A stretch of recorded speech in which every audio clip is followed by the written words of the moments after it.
Trader nga pala. And today, tuturuan ko kayo kung paano mag-multiplayer sa Minecraft kahit wala kayong internet.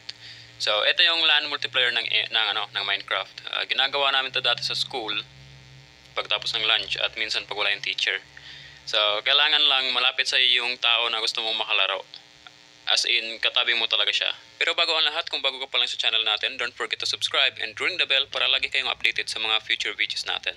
So, wag na natin patagalin and let's go! Okay, so meron tayong dito and tatawagin na lang natin tong device 1 at device 2. So, ano natin gagawin is, punta muna tayo sa settings. Ayan, so, isa sa kanila, i-on yung wifi hotspot. Tapos yung isa naman, ko-connect dun sa hotspot na yun. So, eto, yung mag-on ng wifi hotspot, siya yung mag-join sa game. Tapos yung nag-on naman ng wifi, siya yung magiging host. So, for example, gusto ko maging host ng game is